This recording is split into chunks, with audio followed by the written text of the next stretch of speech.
I can't do it. We'll do it live. Do it live! I'll write it and we'll do it live! Mister, will you please wake up? Montana looking, throwing in the end zone. Caught it! Right. Palmero over the head of Jenks. Uribe charges, throws, out! And the White Sox have won the World Series. And that'll do it. It's over. The Golden State Warriors return to a familiar place. They're on top of the NBA world. We're down to 2, now to 1. Here's Jordan. Yes! It is all over. The Chicago Bulls. This is Snowman in the Morning. Hey, this promises to be fun. Oh, yeah!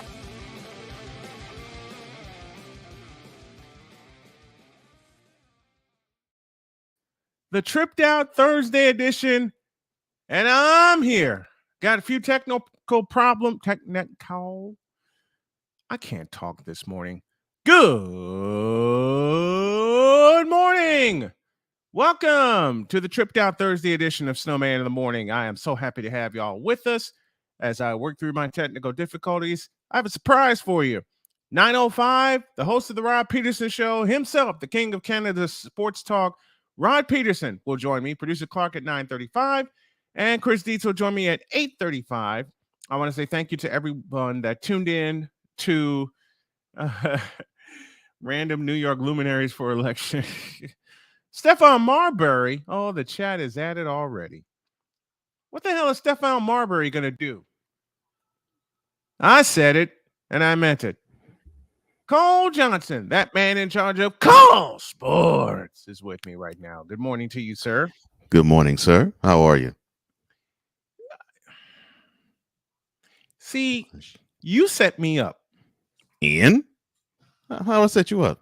I love that you do, but you keep lobbing these softball-sized pieces to me. All I had to read to have a smile on my face, given all the difficulty I've had this morning with my set, is why the Pacers. I can't even complete it without laughing.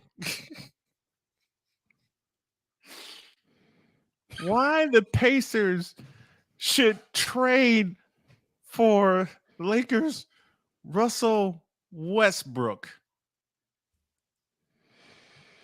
Now that I got my soundboard open, I just have to ask the question. What in the all types of blue hell? Look, I know you're in Tennessee. I know you're around a lot of Tennessee whiskey, but what the hell were you drinking when you sent me that? An opinion that will make me smile? Okay, I can accept that. I was thinking the Lakers really want to part with Westbrook so bad, and it's absolutely interesting. My take would be, you wanted him, keep him. Deal with it. That's my take. Just like y'all wanted LeBron James. Yeah. Oh, did I say that aloud? Yeah, and their king wanted Westbrook, so he should be happy with what he wanted to have. I mean, 13 months ago, didn't he tweet and then take down this? I mean, I think it could not have been. Can we have it? Can we have it? Keep talking about my squad, our personnel ages, the way he plays. He stays injured. We're past our time in this league, etc., etc., etc. Do me one favor, please. And I mean, please. keep that same narrative energy in capital letters when it begins. That's all I ask. Hashtag thank you. Crown emoji. You stupid half-wit back-ass words, fish-eyed fool of an idiot. And don't you realize what's happened? And he tweeted that right after the Russell Westbrook signing. So now you have your guy. You wanted him. You proclaimed the championship that was going to come down Figueroa Street this past June. Now you were dissatisfied with the pieces and you want to get rid of them. This past June, but I thought, I'm being very sarcastic because, I'm happy about this upcoming fact. I thought the parade was in Northern California. Well, see, he had the right state. He just had the wrong area. I just thought it was in Northern California. Well, the parade was. The parade and the celebration was in Northern California. Okay, F Figueroa Street, it was down Market Street in San Francisco. Thank you, Greg Papa. I thought it was absolutely hilarious when he tweeted that back then. You thought it was hilarious. I find it even more hilarious 13 months later. Yes. And then on top of that, he wanted what he tweeted that as soon as they made the trade for Westbrook. Now that he and they want to get rid of him so badly, you can't even blink. Yeah. Okay.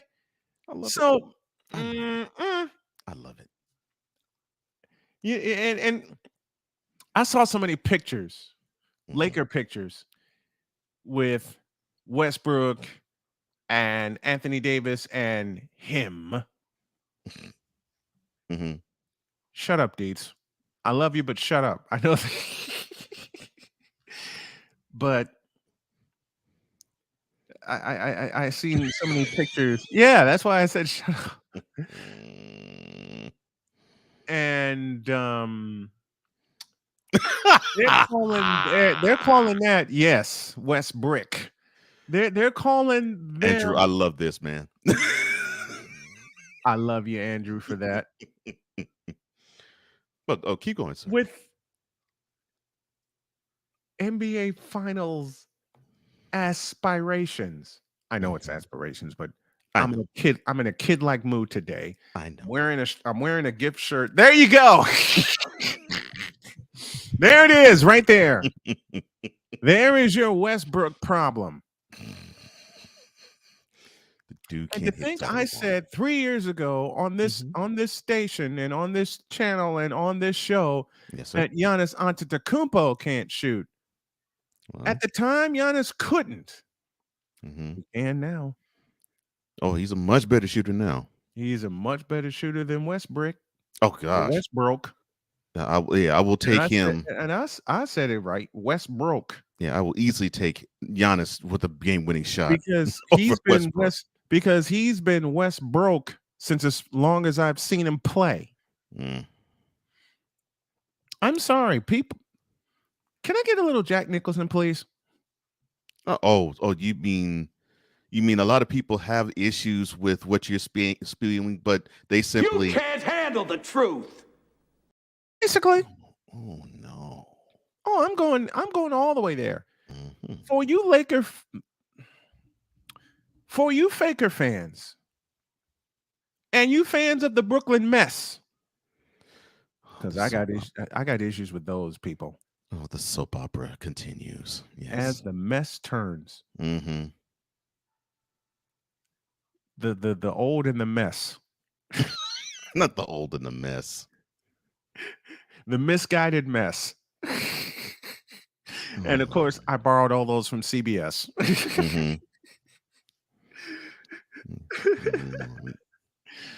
Guiding plight. I know. Guiding plight. They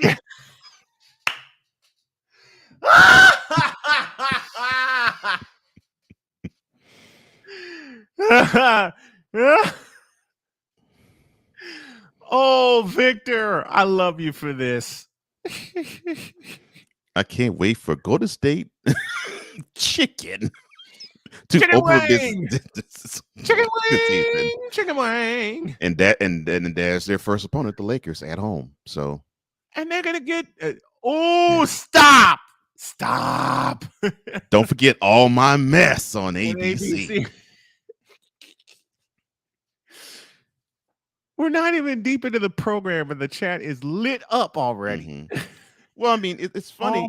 All my mess. It's funny. It is general mess. I was gonna say it's funny that you don't even have to change the title. No, the Lakers actually were going to resemble General Hospital old as they were. And these people have aspirations of them going to the World Championship Series. Can I get a little Red Fox? Yeah, aspirations for World Championship. Red. Bitch, please. Thank you very much. For you see, if the Lakers win 35 games this year, I'll be surprised. Not pleasantly, but I'll be surprised. I think they can win that. I just don't think they can win much more than that. I don't give them 35 wins. You know what I give them? As a direct insult to the fakers and their fans? What's Stephen Curry's number? 30. I rest my case. That would be, I'll say they would get 30 if Anthony Davis is out for most of the year. Like if he gets injured in November and cannot come back till next to the following October, then I could see that. If he plays any bit of time, I think they can eke out 35.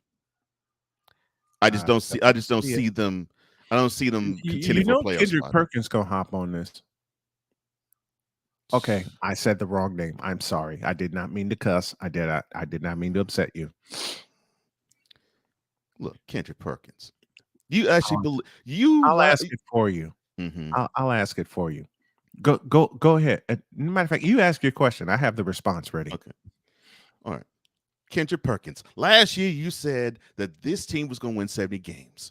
Do you believe that this year's team is going to compete for any playoff spot? Oh, hell no! Carry on. To borrow from you, Kendrick Perkins, how can I put this succinctly? Oh, yeah. You tripping. Thank you, Andrew. It is a tripped out Thursday after all. Yes, it is.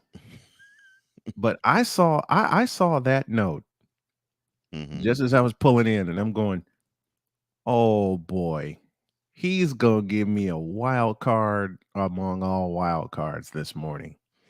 I love you for that. I love you for that.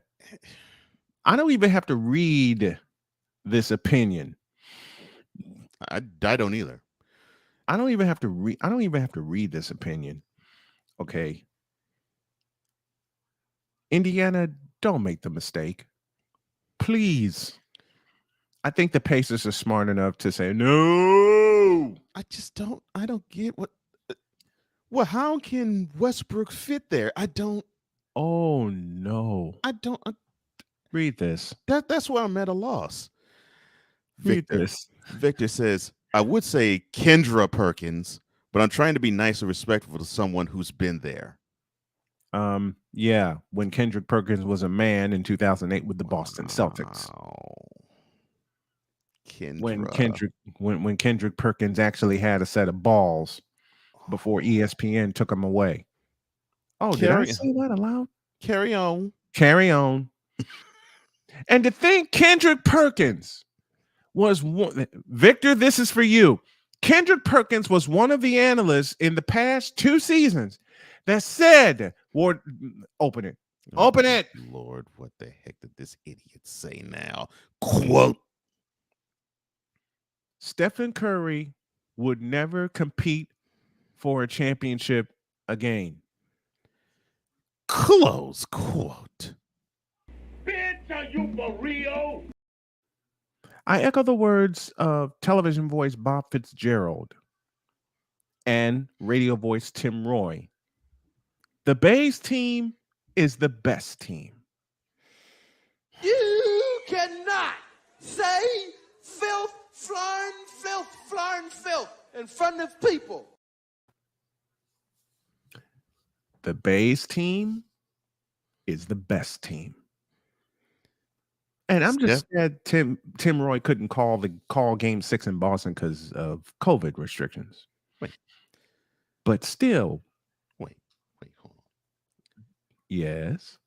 Kendrick Perkins actually said that Stephen Curry would never compete for a world championship again.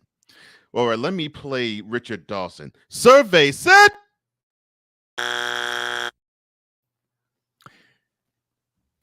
Kendrick Perkins, Nick Wrong, Shannon Dull, Ryan Hollins. And I don't even want to bring up Ryan Hollins. I say to all of them, you tripping. Oh, and Kendrick Perkins, Steph will never compete for a title again. Why you always lying? Somehow you knew I was going to press that button. Mm-hmm. Steph ain't going to compete for another championship. I love you for that clip.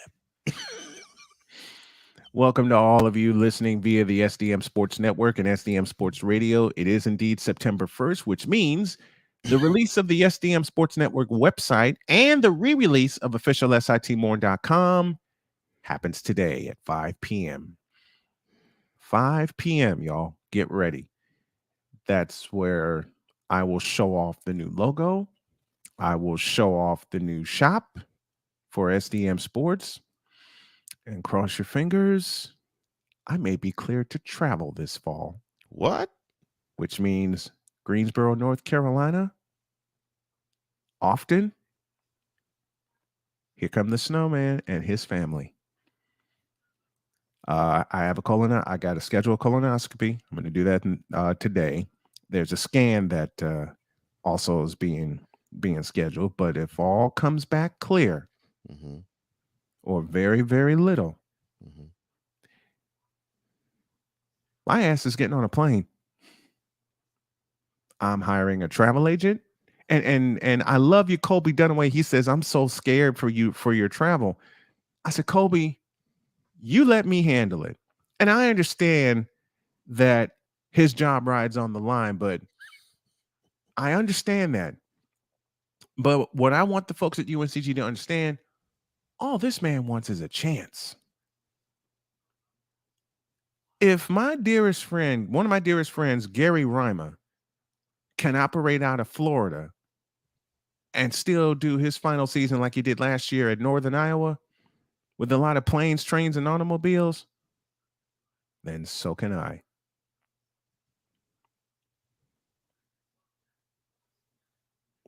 Don't you fall asleep on me now. Oh, no, I'm not. I'm not even asleep. I'm sorry. I'm in the lab while you cooking. It's not even cooking. Actually, it is cooking to the point where other folks want to see me fail. Other folks want to see me not have a season. And I said something last night that my wife heard. I vowed this would be the last season I would miss doing high school football. That all I got to say is they can lick the turd I just dropped this morning in my toilet. I'll repeat that. I'll echo that. And green tea this morning. I went the green tea route. Nice, man. And I'm gonna get some more when this show completes. Now, you have an introduction to do. An introduction? Uh-huh. Oh, just a second. Uh-oh. He's getting the shepherd chords ready. Now batting, getting the bong ready, and smoking 24/7. Number 420, Wiles El Jefe. Number 420. Good morning, my brothers. Good morning. You know we ain't gonna let you live that one down, right? It's all good. all good. I've come to terms that I'm a pothead. Look, here's limited such on Cole's show. Here's the funny thing. I've come to terms with it.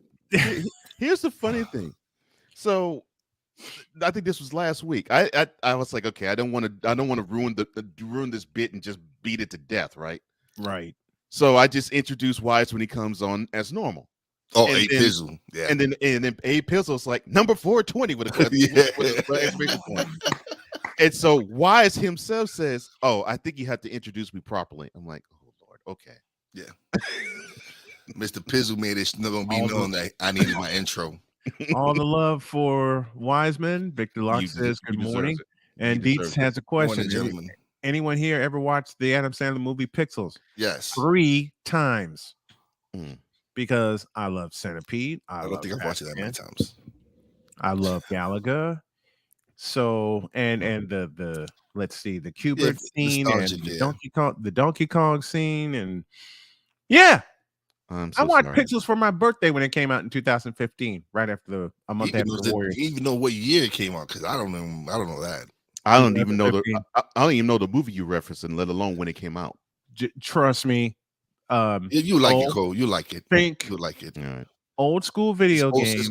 It's aliens, right? It's these aliens invade Earth and they're in come the back form of as video old games. school video games. Oh, Yep. So of course Adam Sandler and his ragtag of merry men, and they had to save the world. So it was cool. It was funny. They had, but for me, it was a free movie. I love the movie because of the old school video game element. But let's see, it was a free movie. It was for my birthday, and that got coupled with a dinner. Now, Can't stop that. That's nice. That's a good birthday. The company I shared it with can kiss my ass, but said company provided all that for my birthday, as well as Minion cupcakes. So I took all of them. I took all the Minion cupcakes. Enjoyed Pixels. Enjoyed the big fat dinner I had. And then I got the hell out of Dodge. Smart man. I got the hell out of LaPorte as fast as I could. Like the background too. Like the background. Well, thank you. My daughter named my studio. Well, actually, my daughter and my wife. Yeah, I like the whole thing. The whole background is good. Cool. Yeah, Good. I'm gonna tweak it a little bit today because Wise, I love you for staying on me about being in the lab and improving everything. 5 o'clock today is when I drop all of what I'm working on. Dietz is standing by. We'll get to him in about 9 minutes. We're just kind of opening things up here on the program. It is September 1st. And don't you dare sing the song that I see in your head from clear over here and your gears turning at 200 miles an hour. Do you remember? Shut up. Shut up. See, and you wait a minute. see, Wait a minute. see, You you part? instigate this. You Wait a minute. instigate this. You know this, the right? the bad part, Wise? Yeah, you instigate this. You the No, one who started. not only You get him that. started. You get him started. Not only that. Wait a minute. Not only that. My wife and I danced to that song this morning. Oh That's man, awesome. That's cool. I shared it. I don't have what does Jody call it? I don't have the boo-boo foot anymore, even though the wound on my right heel will be completely healed up by next Friday. My favorite musical act of all time, Andrew. Yes, Right indeed, there. Andrew. Yes, Right there. indeed. And I won't have the boo-boo foot anymore. And I promised my wife a dance, so had one this morning. Gonna have another one when I'm completely clear. Good brother. Good. Continue to continue. That's it, man. Absolutely. Just brother. again, take time to rest. That's all we need you to do. That's what rest is the most important thing. Say that again, Wise. Rest is the most important thing. It is the most important thing. That's right. And crazy thing. I thought I'd be up all night last night. I was sitting here in my office, and Lucy came into my office and hopped on my lap and just gave me this look of, Daddy, you have to go to bed. And this is like an hour after my wife came in, so I said, okay. I crashed. Next thing I knew, it was 6:30 in the morning. And Lucy's getting me up going, you have something to do. I woke up massively late. I woke up at 7:55, like, oh shit, I got to do the show. You have no idea. Wake up 7:55. You have. Wait a minute. Oh well, that's because today's my weekend. Well, that's true. I know you normally are up. Normally, yeah, I know. It's all right. By 2 in the morning. Right. It's all right. It is all right. I've had plenty of mornings where I would think, okay, I'm going to get plenty of sleep and I'm going to wake up in time to walk in here and crank things. No. Show starts at 8. I'm walking it. Some days after my wife leaves for work, I tell myself I'm going to get back up. I'm going to stay up. Nope. Because all Lucy has to do is just like bump against me and I'm out. My alarm goes off. Don't hear it. Don't care. And then I woke up, and then I'd wake up, and it's like, why I said 5 minutes to 8, or in my case, I get an alert saying 60 seconds to showtime. I'm like, oh hell. Yeah, it's just those days, man. Sometimes you just gotta. I get it. You just gotta get to sleep, man. You just can't. You have to. Your body tells you, yeah, you're not getting up till this time. See, this is why I love taking naps, but I hate them, and I hate them only because I don't sleep at night. Well, I take a nap in this chair every day. How long though? Half an hour. See, there's the difference between you and I. It's I don't. Listen, it's not like I intentionally mean to have a nap. It just happened. I know. All I know, I wake up is like half hour later. I'm like, oh man, okay, Mm-hmm. I'm good to go for the rest of the day. I did a baseball game once, and I was so tired at first pitch.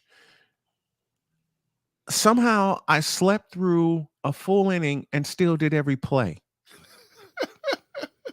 I mean, I saw every pitch. Somehow I'm sitting. I have my headset mic on, and I'm just sitting there. Here's a pitch, wide, ball 1. My producer's looking at me, and he said went to a break, and said, "How the hell did you do that?" And I was fresh when I woke. I said, "Do what? You called that inning while you were asleep." I was asleep. Like, dude, you were snoring. Was I snoring on the microphone? No, but the crowd mic can hear you. Damn. I still don't know how I did that. 31 after the hour. Here's Dietz.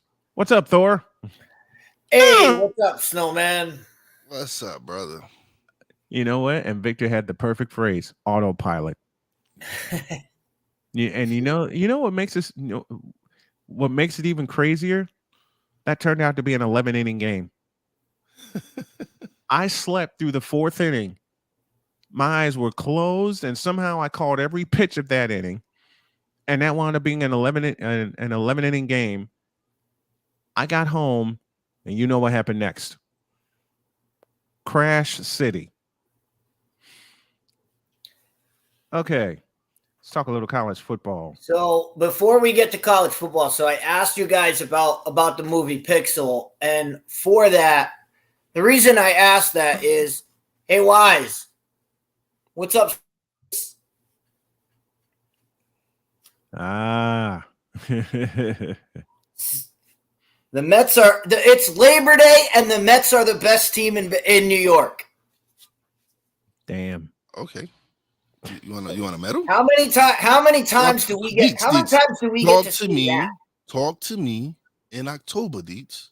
Stop it. No, I will. All you Mets fans, I looked at the schedule. This. All you need I looked at the schedule. Talk to me. Are you ready for this? The Mets have 26 games left against the Cubs, Nationals, Pirates, and Marlins. And this is the Mets are easily going to win 100 games. And this is the best time for the Mets to be the Mets. Yo, let's get it on. And it's the best time for the Mets to be the Mets right now. Just a moment. Just a moment. You're saying this is the time where the Mets could just I have lose them all. I have one favor to ask of your Mets. Please, and I mean please, beat the piss out of the Cubs. Oh, that's the Cubs the Cubs are actively losing, so they don't I want no one even has to absolutely annihilate the scrubs.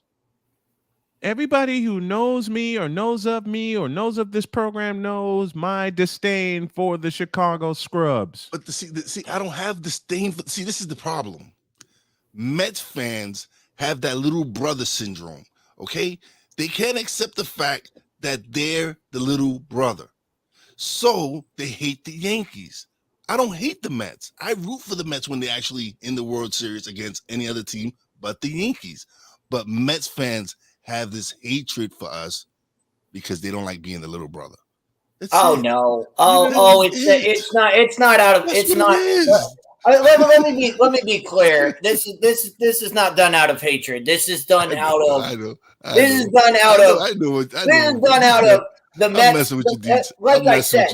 Like I said, but the exactly. Mets are always the going to be the little brother. best team in New York in Labor Day. How many times do we get to say that? I know. I probably said it 5 times in my lifetime. Soak it up, brother. Enjoy exactly. Exactly. I gotta soak it in I gotta use it while I can. I know. I went through the same thing in 2005. I went through the exact same thing. I went through the exact same thing in 2005. I lived on the South Side with my parents, and all these Cub fans from the top of the 2005 season to the bottom were talking all kinds of mess to me. I worked at Cedar Point also, but officially I was a Chicago resident. But man, I snuck away from Cedar Point to see 4 White Sox games at U.S. Cellular Field. And one of those games, I had a Cub fan sitting next to me. Oh, you don't want to view a game here? Way to go, Sammy! Exactly. And I'm going, do you want me to throw your punk ass on the field? Do you know where you are? Yeah. Then game 2 of the World Series happened. And then game 4 of the World Series happened, where the marquee at Raggedy Field read, "Congratulations, Chicago White Sox." And yes, I said it right. I don't say Wrigley Field anymore. Victor can vouch for me. I don't say Wrigley Field anymore. It's Raggedy Field. You can put up all the $5 million scoreboards or $500 million transformations you want.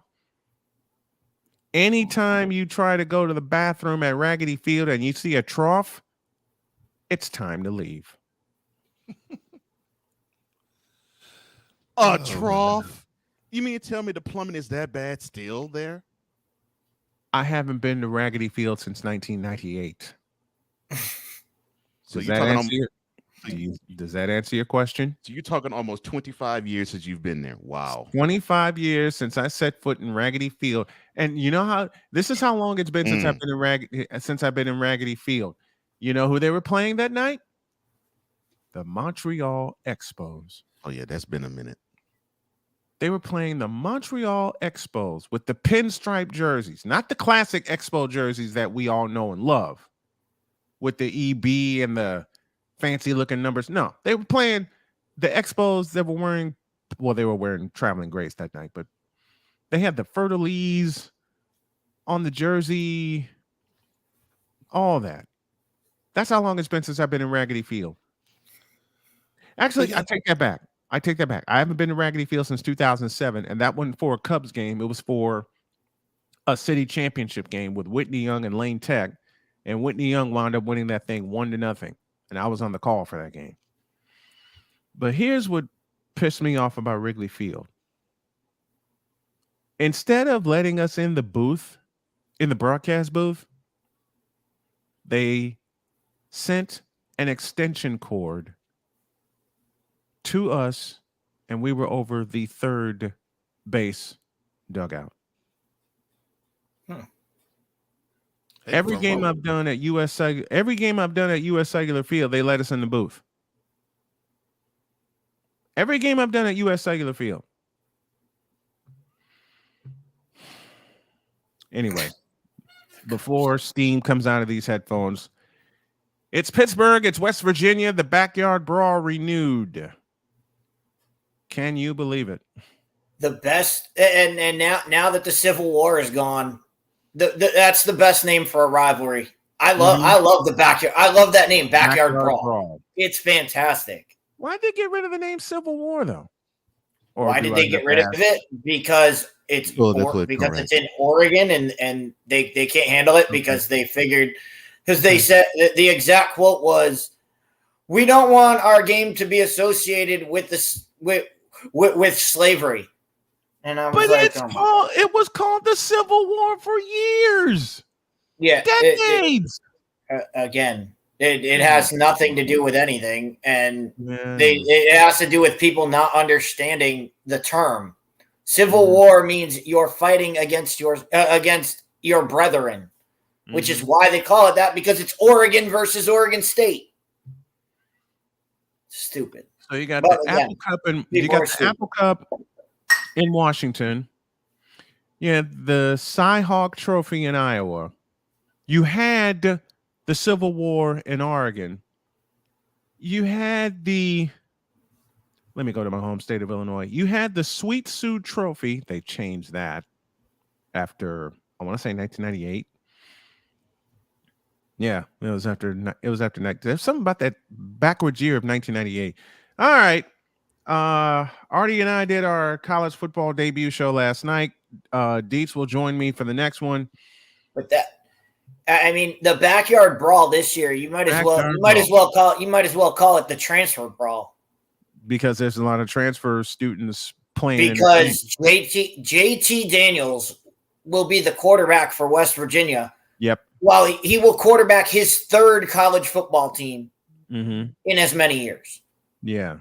That's why the transfer portal's a disgrace. And I remember you telling me this a couple years ago. And Pittsburgh has Keaton Slovis. He played at USC. Keaton Slovis, which is funny because Keaton Slovis replaced JT Daniels when he got hurt at USC. So this game, the lines write themselves for this. The storylines write themselves for this game. What's the spread on this game? 17 or something like that?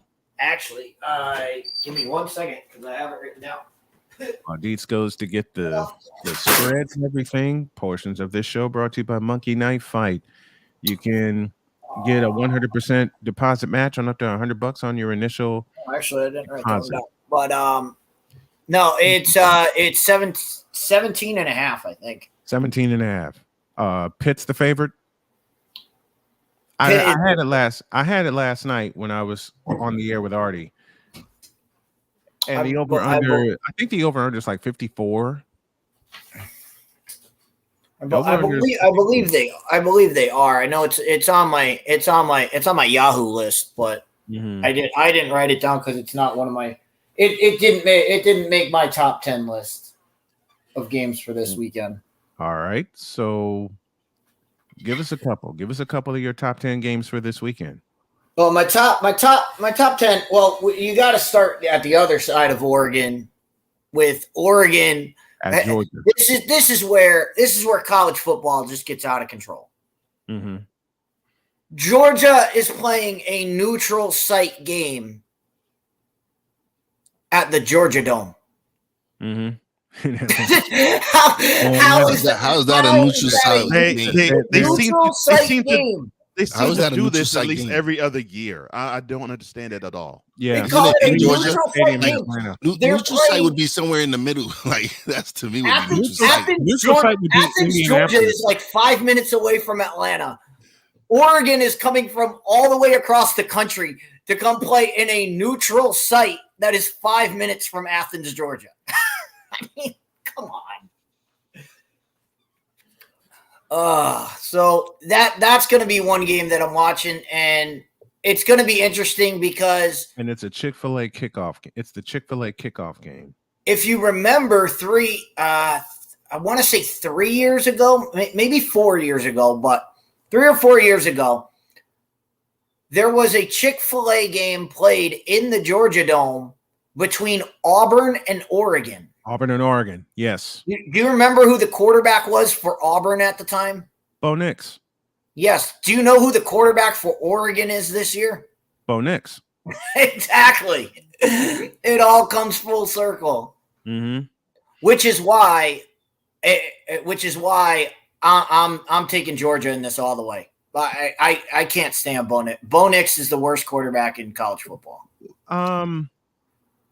I can say that right now. He's a good player. Tell him how you really feel. He's the worst. He's the worst. He can't throw. He can't complete pass. He can't throw the ball down the field. Like this isn't. And Oregon This isn't Oregon from last year with Anthony Brown, who could actually complete passes. Like Bo Nix is. He's one of the most frustrating players to watch. He's my most frustrating player to watch. I love it. Because I never got anything good out of Bo Nix either. Georgia is favored by 17 in this game. The spread is minus 17.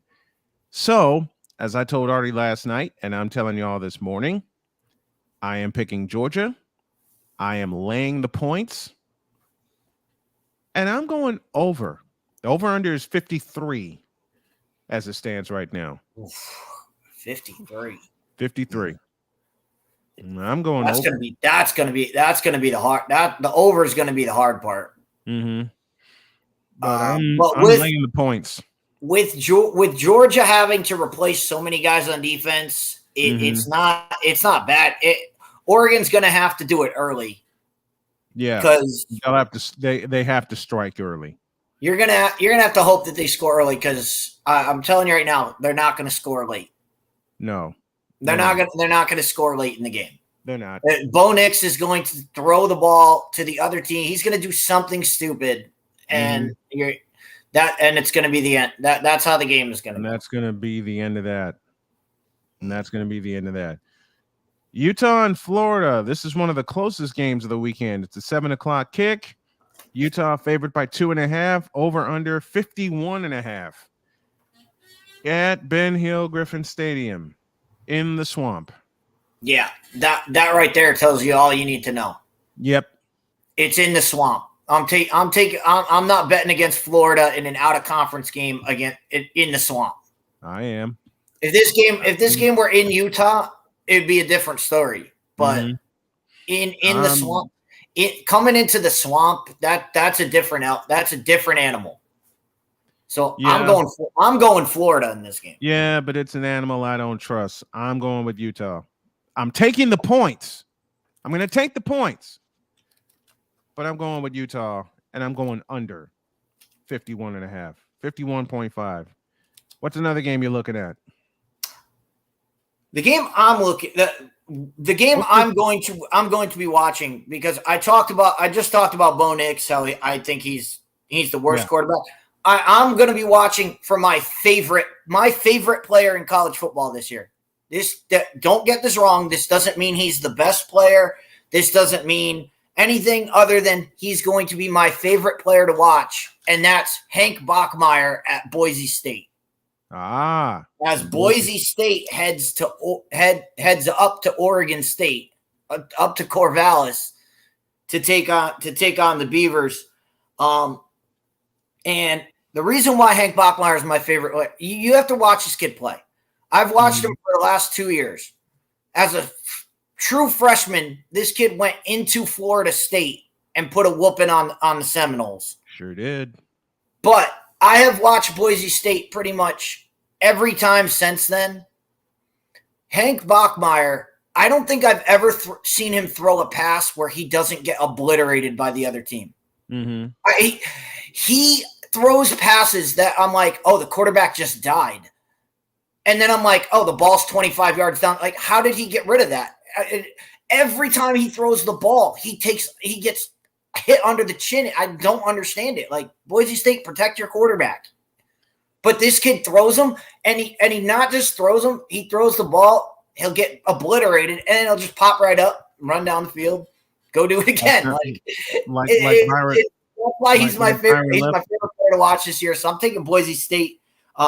And they're like Byron Leftwich when Marshall picked him up, and Yeah, when they had to carry him down for the final drive when in the 2-minute drill. That's exactly what it looks like every time this kid throws a pass. It's amazing. Spread on this game is Oregon State -2.5. 57 is the over under. I'm going with Boise State, and I'm taking the points. I'll take Boise. I'll take Boise in the over in that one. Matter of fact, I'm taking Boise. I'm taking the points. I will take the over, and I'm calling for Boise to get the straight up win. I'm calling for Boise State to get the straight up win. What's another game you're looking at? Oh, and I'm gonna go with the most important game of the weekend. And I know everybody's gonna be focusing. Everybody's gonna be focusing on Notre Dame and Ohio State. No, but what's your game? What's your game of the weekend? There's another team from Ohio that is very much more important to the landscape of college football than that Notre Dame Ohio State game, and that is Cincinnati at Arkansas. And again, we've talked about it all summer. We've talked about it for the last 3 weeks. Like how Cincinnati dropped to 23 in the poll, I have no idea. This is redemption. This is a redemption game chance for Cincinnati. If they come out and they are able to beat an SEC opponent in Arkansas, and this is an opponent. I mean, we watched Arkansas last year put a whooping on Texas. Yes. We've seen Arkansas play really well last year. Now Cincinnati gets to go there. Everybody's going to say if they don't win, if Cincinnati doesn't win this game, then everybody's going to say, "Oh, see, they can't hang because they lost to Alabama. They lost, you know." You got to think about it. This is the game for Cincinnati to show. No, we're here, and we're going to be here for a while. Hey, Deets, but that's the case. Cincinnati has lost a lot, though. It's not. They've lost some players. They've lost Sauce. They lost Ritter. He's in Atlanta now. They've lost a couple of other key pieces. What the hell is Arkansas doing right now? Have they done enough? Have they done enough to replace that? They lost Sauce Gardner and Kobe Bryant, and they lost. And you're right. They lost Ritter and they lost Pierce, the wide receiver, but they kept the tight end who was actually their leading wide receiver, was actually their leading receiver, led the team in receptions. So they have the tight end still. They have a quarterback in Bryant who is not he hasn't played, but he's a senior, so he knows what he's doing. He knows he's been around the program. Luke Fickell is I don't care about losing Sauce Gardner and Kobe Bryant because Luke Fickell knows defense. So yes. I'm buying in. I'm buying in that Cincinnati's not going to be decrepit and as bad as everybody thinks they are. And I think they show up. I think that I'm taking them for the win outright on the road. I'm calling him for the straight up win too. Arkansas favored by 6.5. I'm taking Cincinnati and I'm taking the points all day. It's a 3:30 kickoff. And ESPN has the call. Which kind of angers me, the time, because I like the 3:30 kickoff. Why? I love the 3:30 game. Well, the only reason I hate it is because of everything Cincinnati had to go through. They wipe out everybody. They lose to Alabama, and then folks start drinking the Kool-Aid and singing the chorus. See, Cincinnati can't hang. Cincinnati can't hang. Bullshit. They're gonna hang Saturday. I'm picking Cincinnati to win. And I'm picking Cincinnati to win by a full touchdown. I'm going Cincinnati. Y'all heard it here with my Dragon shirt on. I'm going Cincinnati. I am taking the points, and I'm calling for Cincinnati to get the straight up win. I got two more games for you. So right. we'll go to this one first because I know it's important to your program, and I know you have the guys on here, and because the guy talked about it yesterday, but this is how bad North Carolina is right now. Ooh. North Carolina is going to Appalachian State, and they're going to get mauled. And it's a pick 'em. It's an even line game. North Carolina is at Appalachian State. How the hell is that a pick 'em? It's an even line game. How the hell it's is probably that? Gonna, by the time it's kickoff, it's probably going to be Appalachian State. The Sharks are going to bet Appalachian State to probably about a 2.5. Probably about a 2.5. What's the time? What's the kickoff time? I don't know the time. I don't have the time of the game. It was low on my list, so I would say it's probably a 3:30 or 3:30. I would think so, but they're gonna get mauled. But it's a pick. North Carolina should not be in a pick'em game with Appalachian State. No, I know how good Appalachian State is. I know they've been good, and I know they've won their conference. They won the Sun Belt, and they're doing their thing over there. But this is North Carolina. Mm-hmm. This is the Tar Heels.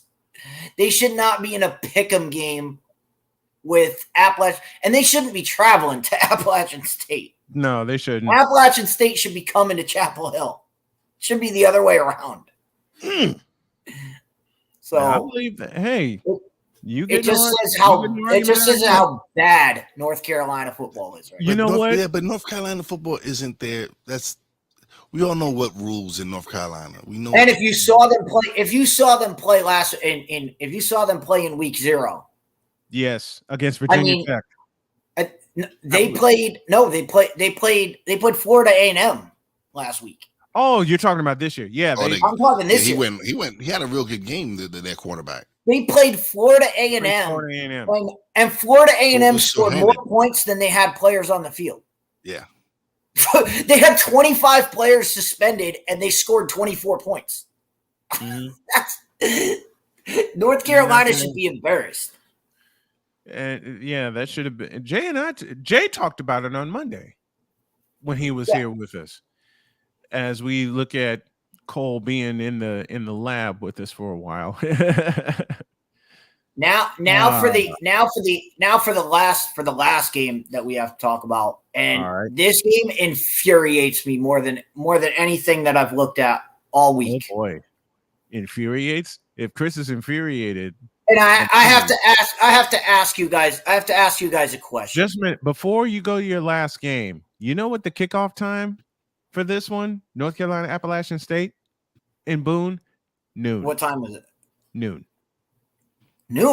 All right, a noon kickoff. That works because I don't even know if there's any other noon games on. So might be able to get that one. Might be able to watch that one. Well, so I'm pretty excited. Well, I already know wife and I are going to be watching college football all day long. And Victor, you're right. Football has never been UNC's bag, not since 2015 when they won the Coastal Division and Larry Fedora was the coach, I believe, at the time. And they had to beat Virginia Tech in overtime to do so. What's your last game that you're looking at? All right. So I have to ask you guys a question. So we have a 4-team playoff, right? We have a 4-team playoff in college football. So at the start of the season, you would think the top 4 teams are pretty good, right? You would think. Which would mean the next 4 teams would be, on a decent level. They would be complementary to the top 4. Right, you are. Right? Right. You would think that. That's logic. That's what logic would say. However, it sucks being right. Sometimes it sucks being right because Ohio State is the number 2 team in the country, which means they're part of that top 4. Yes. Notre Dame is 5th, which means they would be part of that second tier. Yep. Notre Dame is 17.5-point dogs. Mm-hmm. They're dogs by 7. They're 3 spots behind Ohio State. This is how much it infuriates me. This is how much better they think Ohio State is. 17.5-point dogs. 17.5-point underdog. And you're the number 5 team. Well, now you should be, if you're number 5 and you're playing number 2, You should be. I understand, like, all right, it's at Ohio State, so we'll give them like 6. We'll give them like a 3-point bump for being at home. They figure it's a first-year head coach. They shouldn't be 2-score under. They shouldn't be 2-score underdogs going into this game. That just says the state of college football right now. Mm-hmm. It says everything about the state of college football. 17. I'm not even picking that game. Hell, I may not even watch it. I don't know. I'm taking Notre Dame. I'm taking Ohio State to win, but Notre Dame to cover. Yeah, that's about. That's how I'm playing that game. What's the time? I think it's 8 o'clock. I think it's the 8 o'clock game. Yeah, it has to be. I know it's on ESPN. It's on ABC, so it's got to be the night game. See, this is what we'll leave with this point. This is what pisses me off about ESPN and ABC, and they've been in bed together for so long. You see that ESPN ribbon, but then in the corner you see the ABC logo. And once upon a time, ABC was such an independent entity. Anybody remember Monday Night Football? That's a discussion for another time.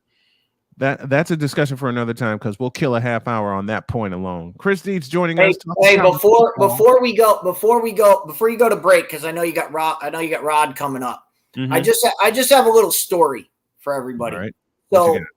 So I was earlier in the week. I was feeling down about myself. I was feeling down, just having a down day, and I was just not happy.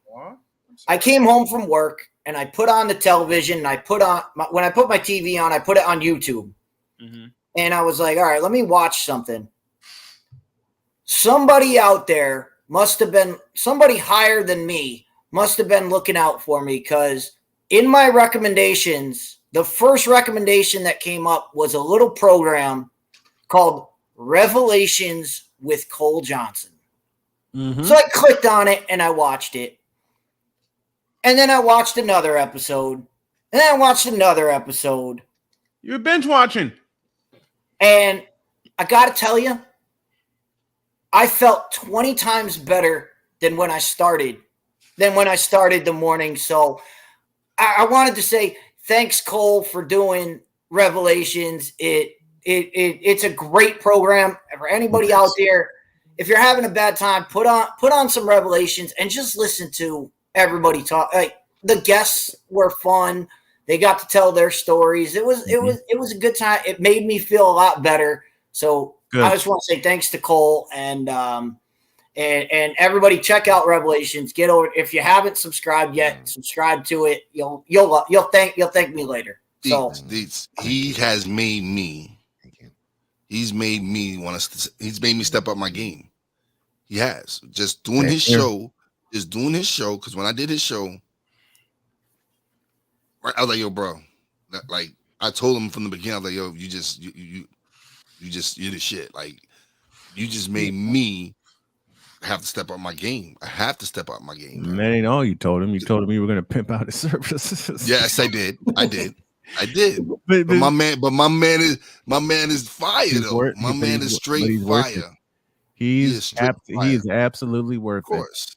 All right, a minute after the hour, Deets, we got to say goodbye to you. Thank you very much, and I can't wait to do the college football show with you when we review these games, man. I can't wait. Thank you so much, Deets. Absolutely. I can't wait for Saturday.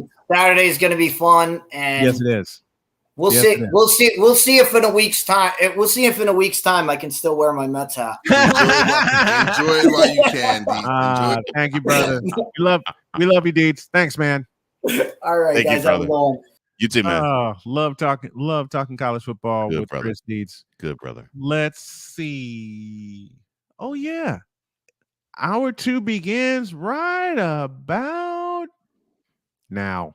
I can't do it. We'll do it live. Do it live. I'll write it and we'll do it live. Mister, will you please wake up? There they go. 3-2 pitch. Fly ball deep left field. Hooking down the line. Hooking. There she goes. A grand slam. The Blue Jays have done it again. Steve Pearce with a 2-out grand slam to beat Oakland 8-4. Another walk-off home run after Morales did it last night. Home run number 9. his sweetest as a Blue Jay in 2017. This is Snowman in the Morning. Hey, this promises to be fun. Oh, yeah. Can't wait. Are you kidding me? Do you believe it? Jerry Howarth, the great Jerry Howarth, bringing us into hour 2. And the king of Canada's sports talk joins us right now. His name is Rod Peterson. I believe he's in Florida this morning. Good morning, Rod. How you doing, Snowman? Good to have you, man. It's been a while. Far too long. Yeah. What's going on? You're looking great. It's amazing what you got going on here. Thank you. Man, still kicking cancer every day, getting some weight put back on, and getting back to walking every day. So, boy, I'm loving it. Rod Peterson joins us. Rod Peterson joins us. I told y'all how I got started watching his show. I discovered it completely by accident. Then I reached out to him and I said, I got to have you for an interview. We've been brothers since. Absolutely. And I love you. Thanks for coming on. Okay, we're a couple weeks away from the start of the NFL season. The focus today is the Dallas Cowboys. Where do they start? Where do they improve? And how do they take the East? Are you asking me, or is that I'm asking you because you're a Cowboy fan. Yeah, I want to hear it from you. Well, I'm trying to go in order of your questions. Where do they start? Well, they have the Buccaneers in week 1, so it's not easy, right? Tom Brady versus Dak Prescott. That was a challenge. Every game is going to be a challenge for the Dallas Cowboys, Snowman, and it shouldn't be. I mean, they're coming off a 12-win season. They got, I believe, one of the most talented rosters in the National Football League. Yet, you tell me, as a guy watching from the outside, a dastardly 49ers fan who ended the Cowboys season last year. Why should Jerry Jones be forced to answer questions about his head coach before the season's even kicked off? Why? I mean, he is, but why? Go back to the end of the season. Go back to the playoff game. When Michael Irvin, a Hall of Famer, says it was the worst draw to draw 6-seeded San Francisco, who barely got in the playoffs, and then on the first drive of the game taught a masterclass on how to run the football, yeah, you're going to have to answer some questions. Yeah. Well, and I guess when I say that, the questions are very valid. It's all about Mike McCarthy this year. And that, you're talking about how the game started. Let's talk about how the game ended. Clock mismanagement. Yep. The Cowboys had a chance to potentially win the game, and the Goat Horns, for whatever reason, went on Dak Prescott and Kellen Moore, saying they were unprepared for clock management in that time of the game. Well, I put that all on Mike McCarthy. So I'm trying to be positive, Snowman, but here's a positive for you. Last year, I booked my trip to the Super Bowl to watch the Cowboys in LA. I went to LA. The Cowboys did not. And part of the reason I went was Michael Irvin told me to. And I ended up spending some time with the playmaker. So it was worth it. But this year, nobody's on. That Cowboys bandwagon, she's empty. Right? What a stark contrast from a year ago at this time. And I was reading some updates this morning, just getting ready to come on with you. And all these things that are being said about the Cowboys are true. The inconsistent Zeke Elliott. Remember when he held out in training camp, went to Cabo and missed training camp while he got his contract signed? He's done nothing to earn that money. Exactly. I saw his thing. This is Dak's 7th season as a starting quarterback, and they say he's never missed a start since named number 1. Yeah, when healthy. Exactly. But he hasn't always been healthy. Mm-hmm. So, again, Cowboys fan here, defending NFC East champions, coming back. But they shouldn't have to answer this amount of questions going into a season, but they are. And it's their own fault. Rod Peterson joining us here from the Rod Peterson Show. It is their own fault. And you can look, and you said it best. You said the key word, inconsistency. They feast on teams under 500, but when it came to playoff teams, they ran into problems. Yeah, and, the 49ers, I'm not going to flip the tables on you and say, why are they trying to move Jimmy Garoppolo when he's the one that engineered that upset? Thank you. But let's not. We're talking about the Cowboys. So lot of change. Like Michael Gallup's hurt going into the season. Amari Cooper's gone. CeeDee Lamb's really the only receiver of record. Like it's a going into the season. It's a tough draw to face Tampa Bay in week 1. But we haven't talked about defense. And nobody really thinks about defense with the Dallas Cowboys. 2 years ago, they had the worst defense in the entire National Football League. Mm-hmm. Changed coordinators on the defensive side of the ball, and they brought in some playmakers. Micah Parsons, 13 sacks last year. Yes. Backer position. Trayvon Diggs tied a franchise record with 11 picks. Mm-hmm. Marcus Lawrence had a Pro Bowl season, and he's only getting better. That's 3 bona fide superstars on that side of the football.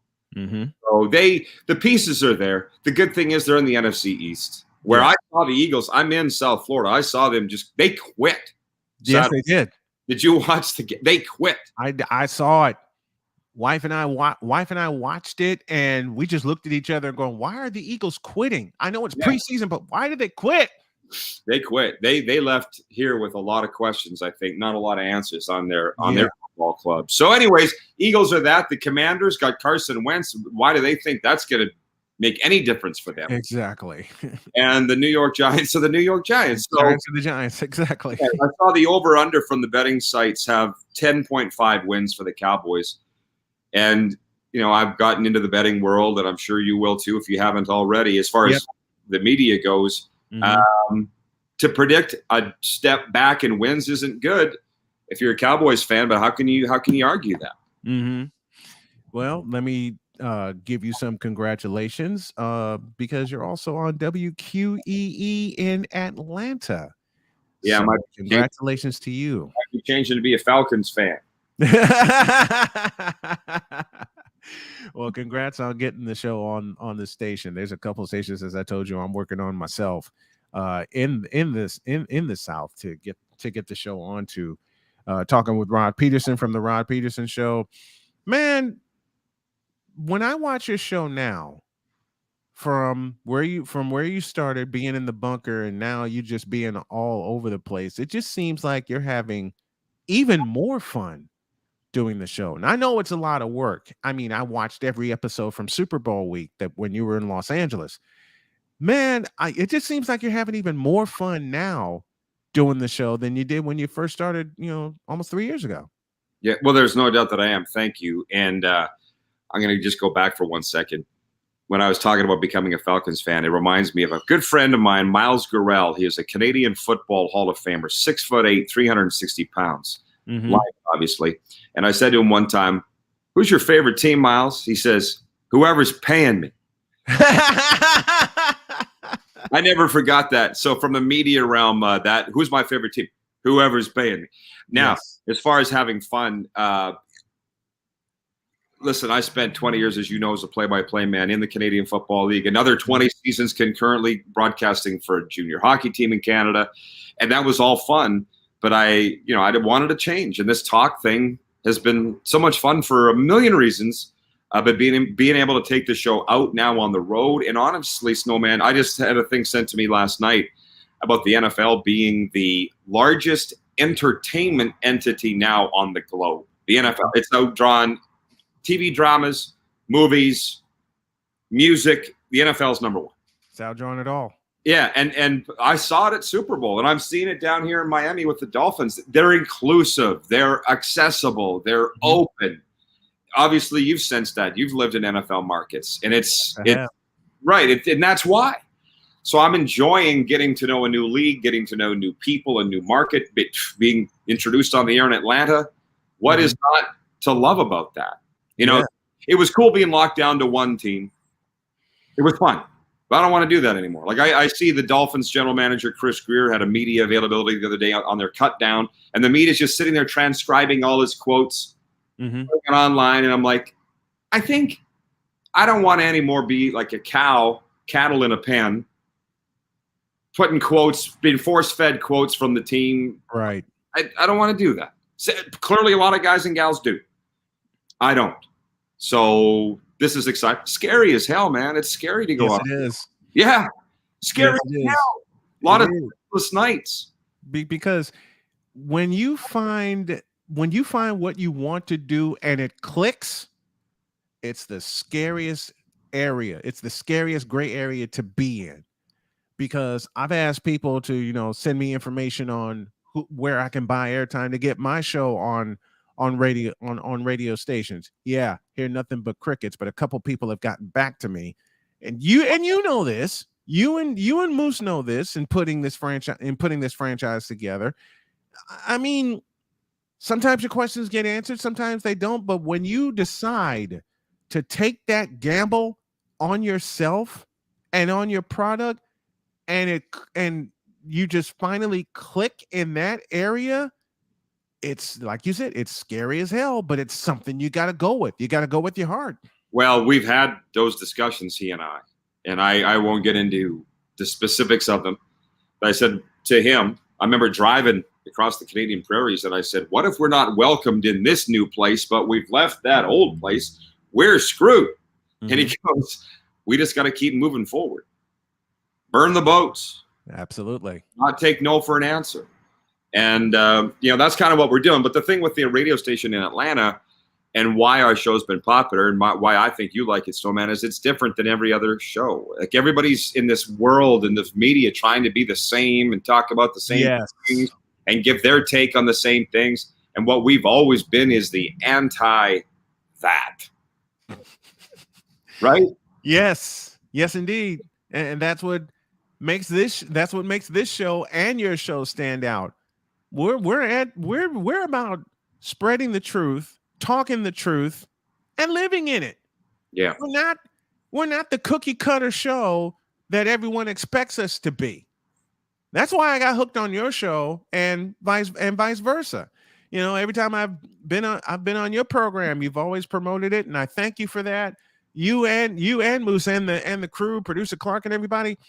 That's what we're about. Shows like yours and mine, that's what we're about. Speaking the truth about it and just going with it.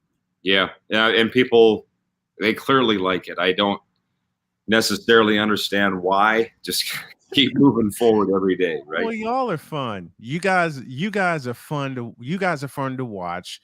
I am a fan of the Rod Peterson Show and its crew forever, just like y'all are a fan of mine. I appreciate you guys, and I appreciate you taking the time, to hop on the program with me. That's Rod Peterson, the King of Canada Sports Talk, joining me here on the program. Rod, I love you so much. Thank you so much, my man. I can't wait to check out your show later on. Love you too. Keep it up. Looking great. Thank you. Rod Peterson joining us here on the program. And how about that? How about that in the immortal words of Mel Allen? Keep going. Mm-hmm. Burn the boats. If you're not welcome in one market, find another one. Mm-hmm. Find another one. And I discovered, like I said, I discovered his show purely by accident because I was on a break. Wife and I, we were working at Amazon in North Carolina. I was on a break and I just happened to find this show. It was streaming on Facebook at the time. And y'all know how I feel about streaming on Facebook. That's a discussion for a different time and place.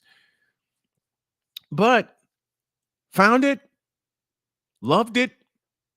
And that same day when we got home, I reached out to him and I said, I got to have you on my show for an interview. We've been brothers since. So, and Victor has this comment: cookie cutter shows like First Take. Oh yeah, First Take, Colin Cowherd, Speak Undisputed. For Yourself, Undisputed. First Things First with Nick Wrong. I'm sorry, did I say that aloud? Yes, I did. Do you think I care? Ask me if I care. Nope. You care? Nope. Hell no. Wait a minute. Give me Bishop Bullwinkle right now. Do y'all think, do all of you on the outside that hasn't been around the production of this program and everything we put into it, especially the production done by Cole Johnson, do you think we actually care about what you think of this show? Whoa. Hell no. To the no. Hell fair use, no. Fair use. To the no. Fair use.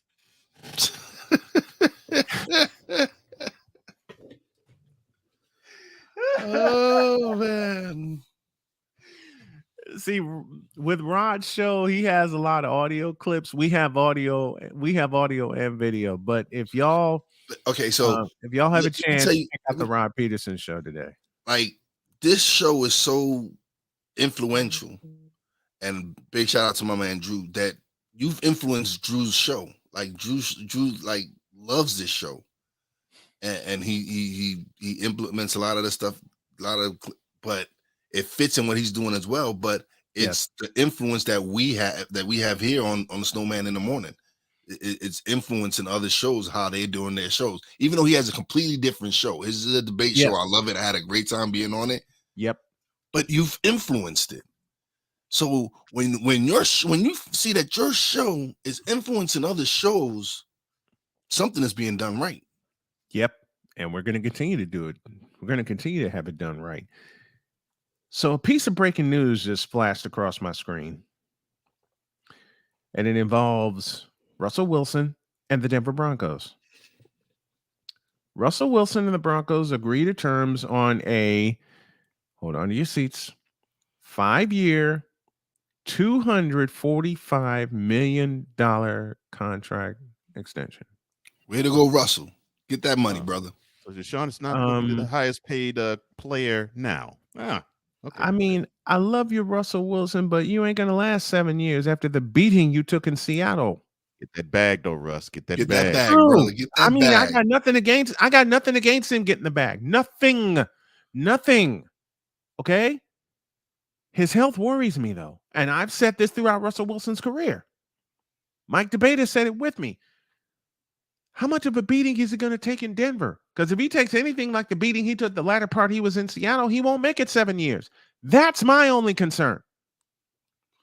Well, my only concern. I think Denver's improved. I think Denver also offensively has a little bit more than Seattle had, because in Seattle all you had was DK Metcalf and Tyler Lockett, and you didn't really have a running game. I know that, but I think they have much of a running game in Denver than they did in Seattle. Have to get an offensive line.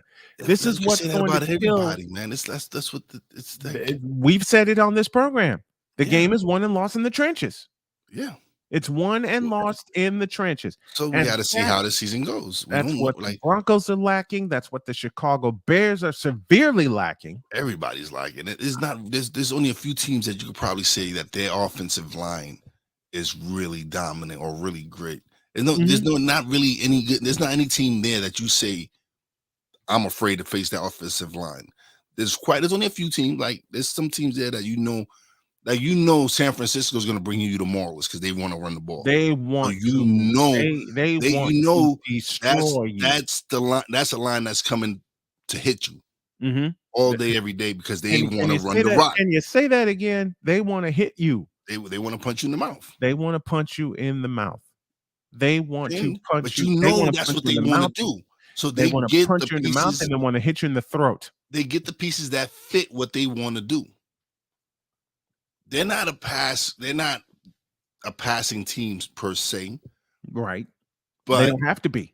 But this is crazy because this is what the NFL is trying. This is what they're trying to copycat now. They're trying to be the Chiefs of the passing attack. But San Fran is bucking that and running the ball. Shady Sports Network in the house with us. I actually just did a roster breakdown on the Denver Broncos, and I can tell you for sure Denver has a much better offensive line. There's a big reason why Russell Wilson wanted to be here. Denver has a top 5 offensive line. You can quote me on that. Sam, I'll save that quote for tomorrow. I'm from Missouri. I lived in Missouri for a year. Show me. That's all I have to say. Show me. Because I know it's preseason and Russell Wilson hasn't played a lot of preseason. I still say show me. If you can show me better than you can tell me, then I'm good with that. Time for the Monkey Night Fight scoreboard, starting the majors. It was the Astros over Texas 5-3, Milwaukee over Pittsburgh 6-1. Baltimore shuts out Cleveland 4-0. San Francisco goes down to defeat again at the hands of San Diego. That finals 5-4. 13 innings, St. Louis over Cincinnati 5-3. In 10 innings, it's Tampa Bay 2, Miami 1. Po Tampa Bay. Washington over Oakland 5-1. The Athletics are as good as gone. It was the Cubs over Toronto and Skydome 7-5. Mets over the Dodgers 2-1. Thank you, New York Mets, for beating the Dodgers. Seattle 5, Detroit 3. Does Seattle have enough to get to the playoffs? We shall see. White Sox over Kansas City 4-2. Angels over the Yankees 3-2. Boston 6, Minnesota 5. And I feel so sorry for Boston, but then again, I don't. It was Atlanta over Colorado, that final 3-2. And the last game of the night, it was Philadelphia 18, Arizona 2. Ouch. Wow. I want to go back on the Baltimore thing. Baltimore is a big surprise, and I'm happy for them. I'm actually happy that they have this young nucleus in squad that they have. Man, they've been bad for so long. Yes, that it's fine, and it's a great stadium to go watch a game at. And I like the Baltimore. I hope they get that. They make the playoffs. I want Baltimore to have a playoff game because they have a young, exciting nucleus. They have some players. And that whole stadium needs to be full of orange. Well, that whole stadium needs it doesn't happen like that when the Yankees get coming to town. That's for sure. That's true. WNBA playoffs. The Sky even their series with Connecticut. 85-77 was the final in that game. And the Las Vegas Aces defeat Seattle 78-73. That series is now tied at 1 game apiece. I want to see the Sky and Seattle meet for the WNBA title to give Sue Bird a chance to go out on top. I want to see that happening. Now, will it happen? We don't know because each series is a best of 5, and both of these series are 1 game apiece. Both of those series are 1 game apiece. I'm a Becky Hammond fan, so I'm rooting for the Aces personally. Yeah, and I'm just saying. Look, to be the champs, you got to beat the champs, and the champs haven't been defeated yet. Okay, I get it. I understand. I get it, Chicago. I'm giving guy. you shut up. I'm giving Chicago you mess. Guy. I get it, Chicago. I'm guy. giving you mess, man. I'm giving you mess. I can't help it. All right. Let's take a break. We got producer Clark coming in 10 minutes. We're going to take a pause for the cause. And when we come back, Cole will step away. And yeah, when we come back, producer Clark will be with us talking all things CFL and maybe a little hockey talk mixed in as well from the Noisy Dragon Studios in Indiana, as well as all over the place. This is Snowman in the Morning with Cole Johnson and Wise El Jefe. Back in a flash. This is Snowman in the Morning.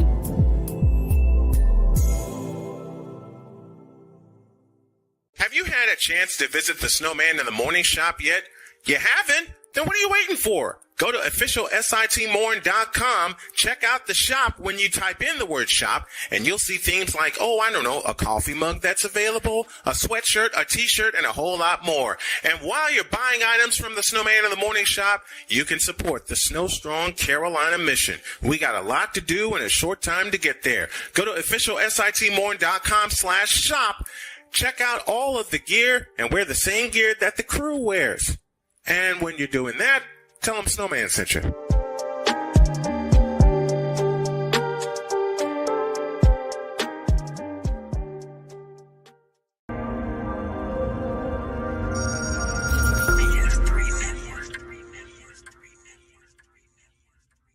BS3 Network, changing the way you watch TV.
course, Steph Curry. Tim Anderson. Jordan Alvarez. And it's caught.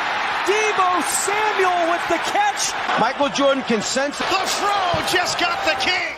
BS3 Network. The hottest of hot takes. The coldest of cold hard facts. This is Snowman in the Morning with Cole Johnson. Weekdays at 8 a.m. Eastern. Check your local listings for your viewing and listening pleasure. Hey everybody, Snowman here, and thanks for listening to this episode of Snowman in the Morning with Cole Johnson. Want to tell you about a little thing we like to call Monkey Knife Fight. Wait, what? What in the world is that, you may ask? Well, Monkey Knife Fight is a daily fantasy site where you can play your favorite games, support your favorite players, and make money at the same time. And right now, if you go to monkeyknifefight.com and use the code Snowman, you will get a 100% deposit match on up to $100 on your initial deposit. Go to monkeyknifefight.com and use the code Snowman for an up to 100% deposit on your first deposit of up to $100. Thanks, and tell them Snowman sent you.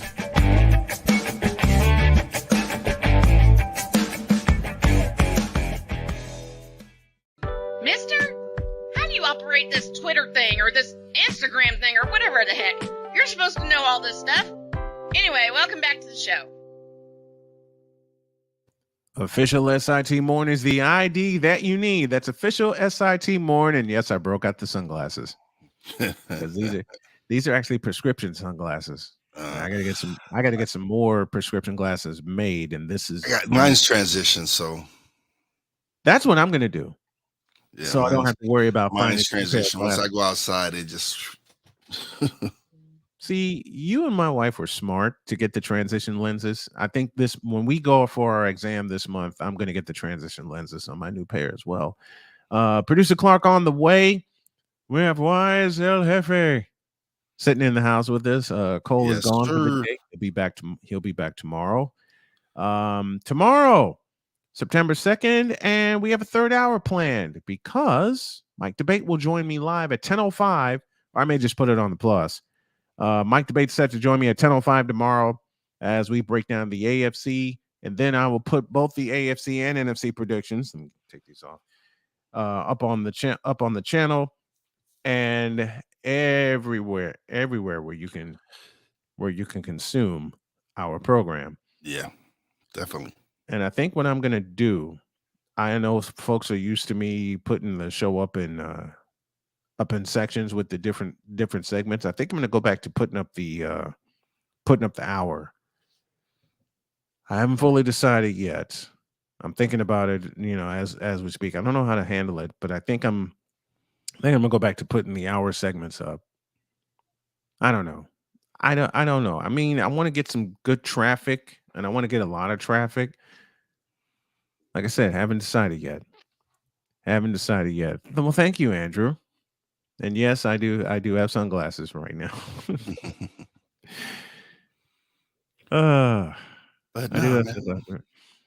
If you could play straight, let's go.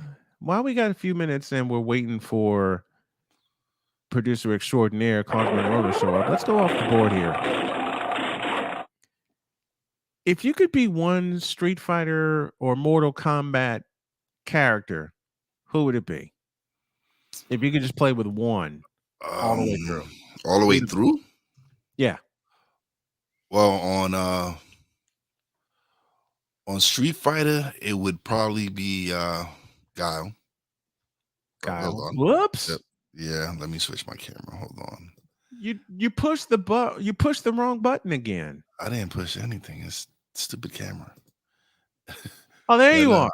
Yes.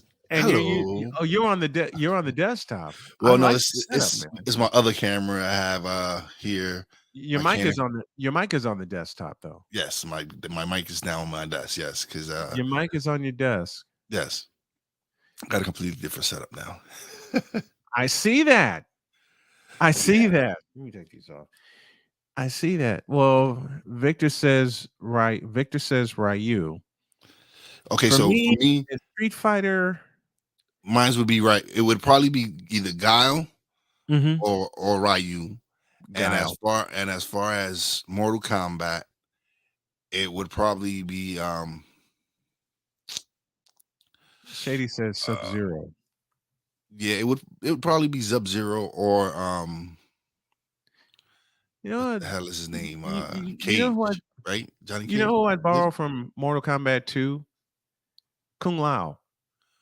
Because Yes. he could chop you in half with his hat. Oh, now I'm sorry. I'm sorry. No, it would be Raiden. My apologies. It would be Raiden. Because he can shock you. He would Yes, elect- Pizzle. Yes, he was reading my mind, Pizzle. Yes, Raiden. Yes. Yes. I like Raiden. I never got used to using Raiden because I got so used real quick to using Kung Lao when Mortal Kombat 2 appeared. Yeah. For Mortal Kombat 1, Scorpion. Get over here. Yeah. Yes. And I will find that sound and I'll have it tomorrow. All right. Let's have some real fun. Producer Clark in the house with us. What's going on, sir? Hey guys, I heard you talking about Hyunjin Ryu a second ago. He's injured. Ross Stripling's the new guy in Toronto. So I don't know what you guys are talking about Ryu for. He's hurt. He's out for the year. So I don't know. It was a video game reference. I think you caught that. I got it. Scorpion is my guy too. I have to go with Scorpion if you guys Scorpion? Yeah. Scorpion was the guy for me. Sub-Zero was another one. Blue is my favorite color, so I always picked them when I was only when Mortal Kombat was out, I was only like 8 or 9 years old, so it was a big deal for me back on Sega Genesis. But when I saw Scorpion, he could just throw that wire at you and go, "Come here!" I mean, yeah, that was one of the characters that got me. Yeah, absolutely. And one that got me too was Johnny Cage, just because he was a total like fraud, but at the same time in the movie he was like the cool guy, and like he kind of came around at the end. So Johnny Cage always had a special place in my heart for those games. Speaking of special place, for the BC Lions, they're holding a special place for Nathan Rourke, but they signed Vernon Adams. Tell us about that. Yeah, this is a big one. Vernon Adams Jr., obviously, a lot of American viewers will recognize that name because he had such a big place in college football with the University of Oregon and I believe the University of, Eastern Washington, thank you. So he had a big place in college football, and he's been bouncing around the CFL, and it seems like every time he gets a shot in the CFL, he does quite well. And he's got such a dynamic skill set, and everybody in the CFL he's the perfect CFL quarterback in terms of what he can do. He can run around, he has a good enough arm, and he can make stuff happen. And that's kind of the CFL prototype for what most quarterbacks that have success up here are. And he looked like he was going to have that starting job in Montreal last season, and he kind of sparked that team's resurgence with head coach Kahari Jones. Then this year comes around. Kahari Jones, we talked about this, but Kahari Jones got fired. Trevor Harris was signed. He's another star quarterback in this league who's been around for a long time, and he's had more traditional success in terms of what he is. He's a pocket quarterback. He throws for large amounts of yards. And Vernon Adams got hurt. Trevor Harris took over and kind of didn't give it up. So Montreal had this dilemma where they had this guy who I think the fan base really liked in Vernon Adams, but it made no sense to have two quarterbacks of that caliber, especially when Montreal was now entering a bit of an in-season rebuild. They made some trades the other day, more than just this one. And with the value that Vernon Adams had, there was probably 2 or 3 teams that probably were trying to get him. I heard a rumor that Edmonton was trying to get him. There was talks that Saskatchewan might have been in on this because of their mini quarterback issues that they have going on. So BC paid the price. They gave up a first-round pick in the draft, which the CFL draft is a little bit different than the NFL draft. It's just Canadian players. So for those who are listening, it's not like they're going to go draft like Trevor Lawrence with this pick, but they might get a really solid offensive lineman or a really solid linebacker or a good receiver with that draft pick. That's typically where the Canadians are. Maybe a secondary guy like a defensive back, but that's typically where you see the value in the Canadian draft. And to give up a first-round pick for Vernon Adams when you have Nathan Rourke, who's basically the star of the season this year, he's the headline of the season, injured, he's out for probably the rest of this regular season at least. This puts them in a spot now where they can rely on Vernon Adams' athleticism, his playmaking ability, and get him out there and see what he can do for the rest of the year. And this is a good audition for him because, again, he's bounced around a lot, and this is a chance for him to, again, show that he can still do it, and then probably in the offseason try to get another free agency contract because this guy deserves to be a starter in the league. It just seems like he can never get the right timing for anything. He's hurt or somebody else comes along or something. It's been a weird road for VAJ, and hopefully he can. Maybe this is a chance for him to really cement himself once again. Yeah. Let's hope so. Well, it's my favorite weekend in the CFL, Labor Day weekend, and boy, we got some good matchups. And the matchups go Friday, Sunday, and then the doubleheader, of course, on Labor Day. Ottawa at Montreal kicks things off, and that's Friday night. This is a weird game. It's a hell of a matchup, but it's a weird game because one of these two teams you would think would be able to compete in the East Division, and so far for both of them, the word I'm looking for with both of these teams is inconsistency. Yeah, and that's a great word for it. And like we just talked about Montreal, right? With they've had such a weird season. Pretty much anything that could have happened this year, like the bingo card for Montreal is filling up pretty quick. Yes. They've fired their head coach. Their GM is now the head coach. They've made a quarterback switch. They've had all sorts of injuries. They've made trades already this season, which in the CFL is fairly rare, especially when it's a player for a player trade. Sometimes players get dumped for a draft pick, like we saw with Vernon Adams. Sometimes players get traded just because they're not fitting in the system. But you don't usually see a whole lot of player for player trades where it's of significance, let's say. They've already made 2 of those just this past week. So they're getting into the sale market, whatever they're trying to do there. They're mixing it up. And now their owner has stepped down. So it's like pretty much everything that could have happened with Montreal, good or bad, has pretty much happened this year. With Ottawa, they're 2-8 this year. They've been outscored by like 60 points throughout the season. So it's just a bit of a messy season for Ottawa. And like I said, I think we talked about this maybe last week. As of right now, the 4th place team in the Western Division is the 1st place team in the East. Like, there are no teams in the East that seem to want to take this division whatsoever. Right. Toronto is as close as you can get there, 5-5. This week's a big one for them. We'll get to that in a sec. But all of the teams in the East have a negative point differential. There's not a positive point differential in the East. And it's wild to me to think that basically Edmonton, who's last place in the West, would be competing for a playoff spot in the East. And it's wild. So Montreal, this is their week. They have to get this win. I'm pretty sure they're going to be playing Ottawa back-to-back weeks. Ottawa's last in the league. This is a chance for Montreal to get 2 big wins and catapult themselves up and potentially into 1st place in the East. They need to make a statement, and they've been, like I said, it's been such a messy year for them. Why not just start winning now? I mean, they're going to be playing a lot of Eastern Conference opponents, Eastern Division opponents the rest of the season.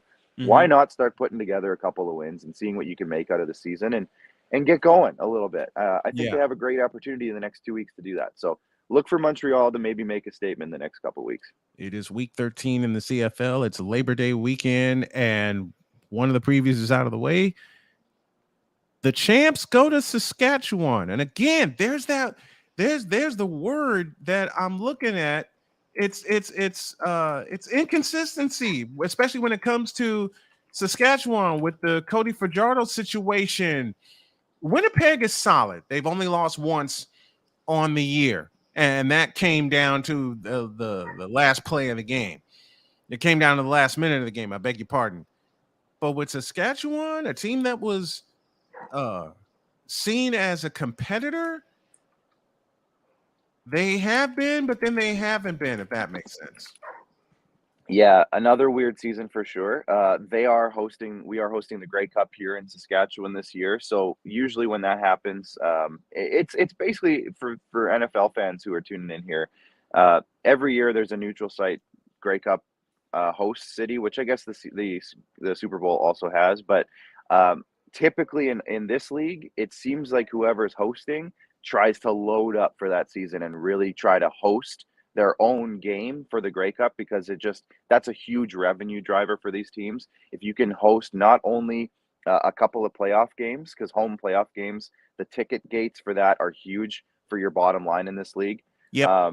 So if you can get those playoff games at home, it's a big deal in the CFL. Not only that, if you can host a Grey Cup and your team's in it, the revenue around the city and everything going on the week leading up to, it's just that much more elevated because everybody's really excited in town, and it makes a big difference. And what Saskatchewan has done this year is they obviously, the fan base has had major expectations because we're hosting the Grey Cup here. Yep. And what they have done is more or less, I want to say, floundered a little bit. Like and now here's the thing. It's a weird year again, kind of similar to Montreal, not so much that they've been firing people and people have been stepping down and there's been a bunch of drama, but there's been a ton of injuries, some really key injuries, especially on the offensive line.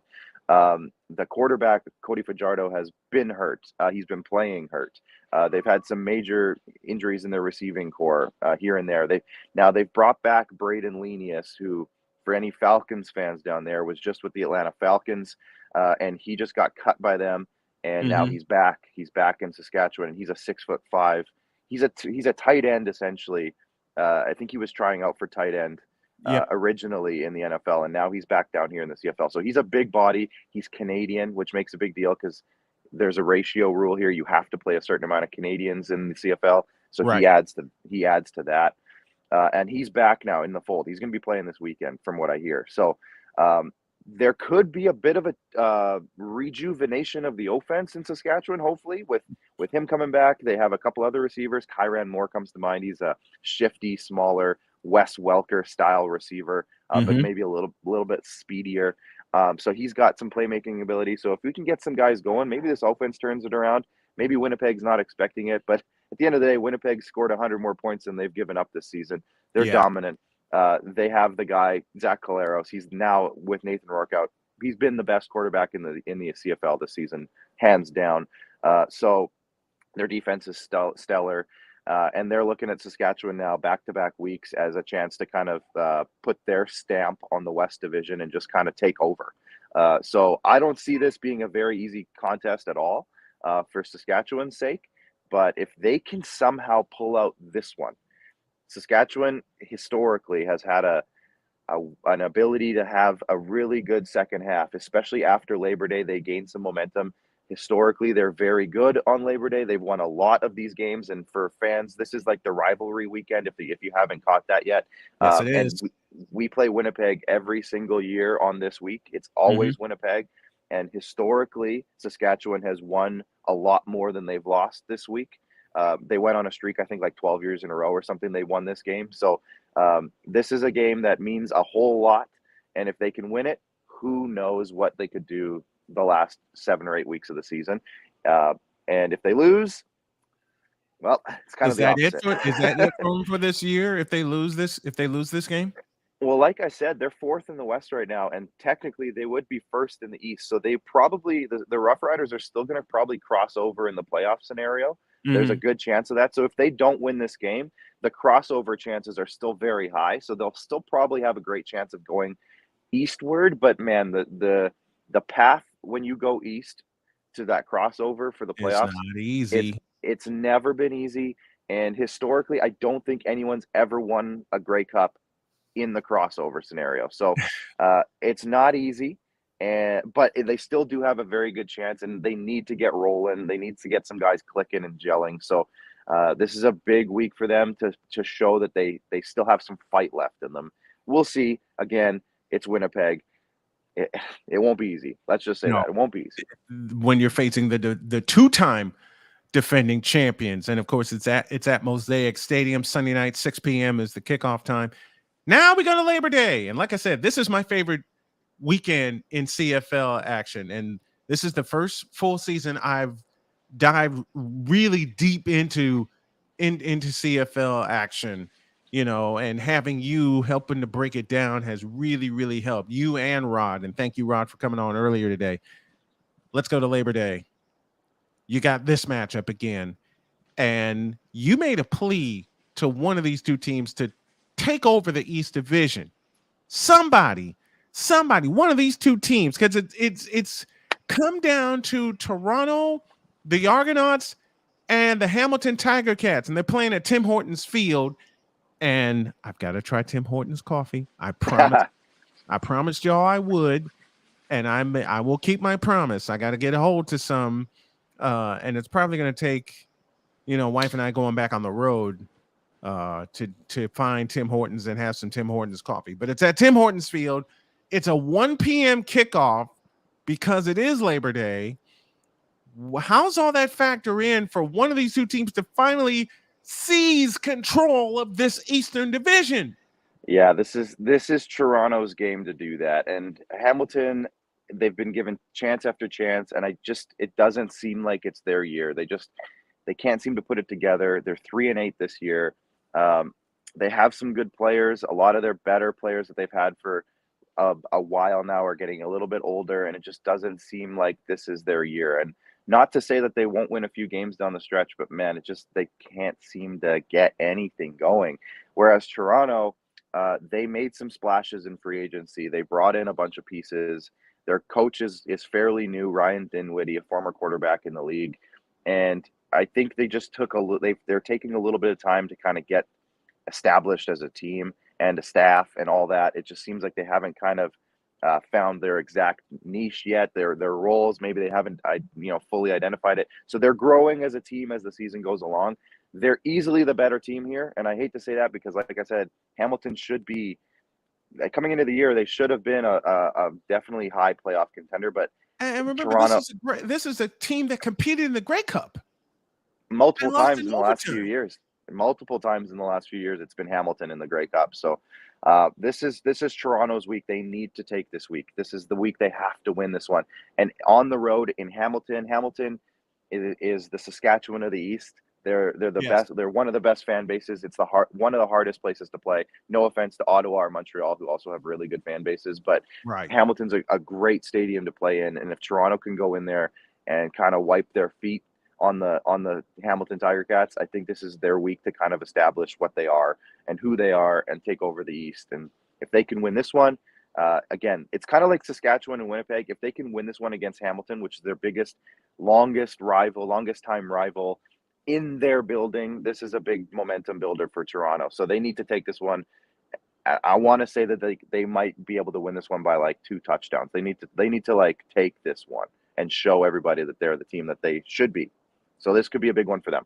Tim Hortons Field hosts that. That's a 1 p.m. kickoff on Labor Day. And folks, this is football weekend. Labor Day is football weekend. So this is just going to really whet your appetite. Now we got this one, the Battle of Alberta. 4 p.m. Eastern Time kickoff, McMahon Stadium. The Elks, and you got Calgary. The Elks are competing for a playoff spot in the East. They have no business competing for a playoff spot at all, considering how their season started with a beatdown in BC Place. And I think BC hung 59 on them. And yet, here are the Elks trying to sneak into the playoffs in the form of a crossover. And it just seems like the Elks have found their stride, which is the scariest thing to say when you're going into McMahon Stadium, which historically has been one of the toughest places to play as a road team. Mm-hmm. So figure this puzzle out. Well, yeah, and not only that, but Calgary is starting to find their groove a little bit with their new quarterback, Jake Mayer, who's essentially taken over completely now from Bo Levi Mitchell, who's the 32-year-old coming into the season face of the CFL pretty much. Mm-hmm. And he's been a little bit hurt. He hasn't been the same Bo Levi, and Jake Meyer has done nothing but come in and just put up yards, put up points. And that's, again, in the CFL, if you can chuck it and you can put up points, you're going to have a starting job in the CFL. If you can put up 300 yards a game, that's the rest. You're going to have a job. Warren Moon, Doug Flutie, Warren Moon over the years, 5 consecutive Grey Cups. Doug Flutie, the influence of those two alone, in terms of passing yards, per game, and I think Doug Flutie actually spent some time with the BC Lions. So he had a couple spots like Calgary Stampeders, Toronto Argonauts. He bounced around a little bit. I think of a guy like Damon Allen who put up massive yards. Marcus Allen's younger brother. So there's if you can find a guy like that. I don't know if Jake Maier is going to be that guy for sure long term, but right now he's the hot hand, and you got to go with him. And Edmonton, they haven't won a game in the West yet. They're 0-7 in the West. So. Wow. It's not looking good for them. Now, here's the thing is that we've talked about this a little bit in the past couple of weeks, Brian, but Chris Jones is the head coach and he runs the team over there in Edmonton. Historically, when he jumps into a situation, this is his first year. Well, he's been with Edmonton in the past. He left, went to Saskatchewan. In Saskatchewan, what he did was he tore down the team. He tore it down the first year. He made literally hundreds of changes going through the season. And I think he set a record for the most players he's dressed throughout a season. He set a record in the CFL for that. He's doing it again this year in Edmonton. What he's trying to do this year is establish what next year is going to be for the Elks. Yep. And I think that they've accepted that. The fan base isn't super happy about it. But I think people are kind of realizing that that's what's going on here. He's doing it again. He's made some trades now. He traded out a couple of players to get a former All-Star in Avery Ellis. He's a defensive lineman, kind of linebacker hybrid. He's there now. That was with Montreal. So again, Montreal's making moves. But Edmonton, this is all about next year for them. Not that they're going to try to not win games, but this is exactly how this is the blueprint in Saskatchewan. Make a ton of changes. Try to find some diamonds in the rough, and then go into free agency with a lot of budget, sign a bunch of guys, and then next year they'll be competitive again. That's I think they're trying to do. Calgary, they started hot. They had some mix-ups in the middle weeks here as the season's gone along, where they maybe haven't they probably aren't where they want to be. 6-4. They probably want to be right where BC is, like 8-2 or something along those lines. I mean, they probably want to be undefeated, but I think realistically they should be around 8-2 with how they started the season. So I think they want to prove something. It's a message. It's one of those message games this week. It's a team they should beat. It's a team they should beat handily. So is this going to be this is a good one. You've always coined it every week. You usually pick a trap game. This would be the trap game. This would be it. If Edmonton somehow sneaks in there in Calgary against the home crowd of the Stampeders and somehow finds a way to either stay disciplined enough and not make too many mistakes, or somehow come out and just surprise them and maybe put up more points than we anticipate. This could be a weird one for Calgary. It's definitely a trap game for them. It's at home. It's comfortable. It's a team they know they should beat. They should absolutely be thinking that they're the better team in this one. So will they get surprised here this week? Maybe. But this is also a week that Calgary just needs to, put their foot down, put the pedal to the metal a little bit and take over. And if they do, it's going to put Saskatchewan in a really hard spot, because right now they're 6-4, Saskatchewan's 6-5. So it's one of those weeks where this could swing a lot. If Saskatchewan finds a way to win and Calgary finds a way to lose, this could shift quite a bit in the CFL West. So keep an eye. Those two matchups are really important this weekend. All of them are, but those two specifically have a lot of implications. And we got a question for you to close things out. Do you think Adams is forced to move on next offseason given the presence of Rourke? I would say yes. Yeah, you know what, Nathan, this is Nathan Rourke's team. So that's why I was saying earlier, this is another opportunity for Vernon Adams, even though he's done it multiple times already. This is essentially an audition for free agency for him. If he can go to BC and put up a good 6 or 7 or 8 weeks, whatever's left in the season here, this is a chance for him to put up, a good amount of passing yards, show that he can still run the ball, and make stuff happen. And if he can win some games for BC down the stretch, he's going to be probably one of the biggest free agent targets in the offseason, and he'll get a payday.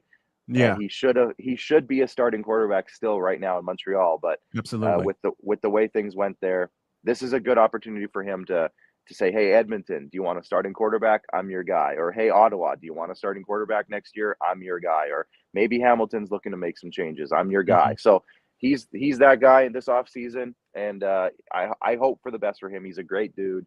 He definitely deserves a shot, and I hope he can do it. I hope he does too. Producer Clark joining us here, breaking down Labor Day in the CFL. And if your appetite's not ready for some football, then you don't have a pulse. Because I'm ready for Labor Day weekend. College football, CFL football. I'm going to be inundated with football. My wife's going to love it because she loves watching football also. So we're going to be inundated with football this weekend. Thank you, brother. I love you. Thank you so much. We'll do it again next week. All right. Sounds great, Brian. Thanks. Producer Clark joining us here on the program. And I tell you what, man. Man, what a breakdown. What a breakdown and what a resource to have Producer Clark with us every single week, whether it's the Blue Jays, whether it's the Maple Leafs in the NHL, whether if it's the CFL. This has been a great time this morning. And I want to thank everyone. I want to thank Rod Peterson, Chris Dietz, I beg your pardon. Bass will join us tomorrow. Just for joining us this morning. And did you have fun this morning, my man? Did you always have fun, brother? Good. Always have fun. Good. We always have fun with you. And I can't say thank you enough. We just this was a couple of comments that I wanted to show because I'm not the only Yankee fan that feels this way. I'm saying you and them damn Yankees. I just want to let people know Andrew agrees with me. Okay. Saying 100%. He knows it's the little brother syndrome. It's all good though. I have love for the Mets still. Now I have one comment and this is coming from me that'll shock you. What you said to Dietz is totally true. Totally true. Yeah, you know where I'm going. But as the Mets have been little brother, thank you, Shady, so much. Hit the like button on your way in or out. And season 9 is going to be delayed a week because I foolishly forgot that Labor Day was Monday. And I'm going to be sleeping all day Monday. So we'll have a replay. We'll have a best of for you. But as the Mets have been the little brother to the Yankees have been the little brother to Houston. But see, it's completely different. How? We're their son. That's Houston. Where's Houston's sons? Let's get that straight. The difference is this is New York. This is the battle for New York. Understand? Right. And this is the battle for the back page. This is the battle for back page. Houston is a completely different animal. That's a completely different scenario. That's different. That's just we're their sons. What have right I now. said? What have I said about Houston? Even after they got busted, even after everything has happened. Listen, it doesn't matter. We haven't busted them. That's the problem. That's understand. It don't matter who bust them because we haven't done it. So regardless, we're always going to be like Pedro Martinez is a professional hitting ball club. And just like what Pedro Martinez said, who's your daddy? When he said it, he knew the Yankees was his daddy. I have to say, Houston is the Yankees' daddies. They are. And this is from a Yankee fan, folks. But I'm a realist. Yes, understand? You are. I know my team is owned by Houston. Like Houston has whooped our butts the last 5-6 years, whatever it has been. Yeah. Houston has been that thorn in our side. I'll play Robert Ford's call tomorrow. Yeah, matter of fact, I'll play the audio version. And I hate twisting the knife, but you said it aloud. Robert Ford added to it. That's driven deep to left center. Sorry, I hit the wrong button. That's driven deep to left center field. Gardner is going back. Looking up. See you later. See you later. Astros headed back to the World Series. Jose Altuve, a walk-off 2-run homer. And the Astros beat the Yankees 6-4. Win the ALCS 4-2. Robert Ford is a very dear friend of mine. I'd love to have Robert Ford, and I'd also love to have John Sterling on the program just to talk to Sterling and get just get a sense of what it's like being a Major League Baseball play-by-play announcer. And I say within the next 5 years, I'm going to have one of those positions. Hey, I'm saying it. You got to put it out there. You got to put it out there. You got to put it. What did my wife always say? Got to put it out in the universe for it to happen. Yeah. So I'm going to have a Major League Baseball job. I'm going to have an NFL job. I'm going to have a college football. I'm going to have a college job. Because thanks to my good buddies at the Sportscasters Talent Agency of America, they pop up. Rest is the most important thing for me right now. If focus on your health and all everything else is going to fall into place, and that's how it's got to be. Because if you don't have your health, then everything else, then nothing else is worth it. Yeah. So then nothing else is worth it. Definitely rest. Take care of yourself, get it back into better shape and conditioning, and I love you brothers for that. You and Cole, and of course my wife Jody, my daughter Sonia, my daughter Cheyenne, my son Dakota, my grandchildren. Man, I love being a grandparent. Oh man, that's too good. I love being a grandparent. So it's funny. Because the last episode I released on YouTube, right? For anyone who watches the whole episode, there's a part towards the end where Bryson had hit the button and cut the power off.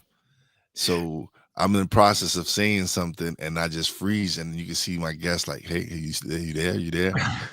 And so I got back on as quick as I can. He was in the back room, and I told him, I was like, you know what? I'm sorry, my grandson hit the power on me, cut me off. So Bryson got loose. Oh, I have to watch him Bryson got loose. He went under my desk. Ow! Saw the bright light. He's almost 2. What am I asking how for? Yeah, I'm a grandparent. I should know this. What kind already. of question is that? How? I should know this already. He went under my desk, saw the light, and was like, "Ooh, light!" Click, and this is the 3rd time he's done it to me. So I've got to figure out where to put this at. Ooh, light click. He is smart. I may have to. I may have to cut that. The Adventures of Bryson. So I got creative. I told the guy I wasn't going to edit it out because technicals, it just happens. It happens to everybody. So what I did, I got creative. I used Wonder Share for More to edit my podcast, right? So what I did was I just did some like static, like just some glitches. Like if you know when you have TV problems with your TV, so I did some glitches. Yep. And over it, I had this thing pop up, and it goes technical issues. Please stand by, and that's what I put. But it was just, I was like, you know what? Like I told him, I wasn't going to edit it out, but I had to get creative with it. Is it November where he'll be 2? Yes. November he'll be. See, I got 2 little grandsons, Braylon and Jaden. Yeah. And Braylon, when I met Braylon 3 years ago, like I said, I told the story. I went to work, forgot my wallet because stomach was calling, and stomach was like, "Hey, feed me, damn it!" And I didn't get a chance to eat breakfast because Braylon wasn't feeling well, wife wasn't feeling well, but we took our daughter Carmen's little one, and shout out to you, Carmen, I love you. And we said, you know what, let's see what happens. Yeah, I come back and it was a little chilly that morning, so I wore a jacket. Braylon got a hole to my jacket. When I leaned in to kiss him goodbye to go back to work, Braylon wasn't having it. Yeah. Braylon said, "Poppy, don't you go nowhere." And I said, "Braylon, I have to go back to work." And he was just almost 1 at the time, so words aren't completely audible, but I just saw this look in his eyes. He said, "Grandpa, don't go anywhere, please." You know how tempted I was to call my boss and say, "Look, My grandson needs me. My wife needs me. I got to stay home. And I know what the complaint, and I was working in healthcare at the time.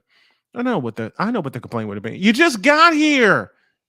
Yeah, but there's a 1-year-old grandson There's sometimes who has my attention. Sometimes it's not even. Sometimes just you just do things. You take care. And aside Take care of that, family. And aside of that, he ain't letting go of my jacket. And the car was running at the time. It's definitely a hard tugger when he doesn't want to go downstairs, or he wants to still chill with Pop, but he has to go take a nap or something. Yeah, But and it's like it's and my wife looked at me and said, "Are you sure you have to go back to work?" I said, "Baby, don't tempt me. Baby, don't tempt me." Yeah, because I'll call in a heartbeat. It's one of those jobs where if you have a chance to call in, you call in. You ain't gotta tell me, I know. Like you call in a heartbeat. Oh my goodness. All right, we got to get out of here. Tomorrow is Friday. And that's all I got. I know what that means. Sam Shady will join us tomorrow. And you know who will join us at the bottom of hour 2. And on Snowman in the Morning Plus tomorrow, Mike Debate will join us. Have a great day. God bless. Remember to make your next move your best move. And always remember, if your dreams don't scare you, they are not big enough. Dream big. Peace out. Bigger. We are, and we hope y'all are too. We're out of here. See you tomorrow.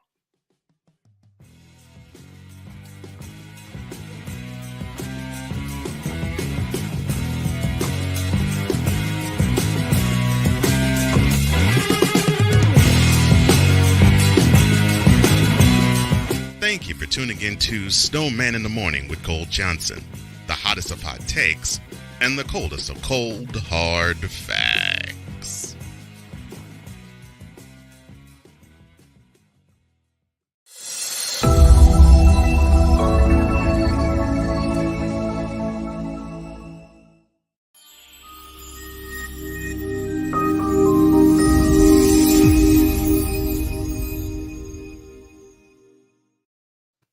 And no, I didn't want to tell that innocent child no, but I had to. Unfortunately, work called.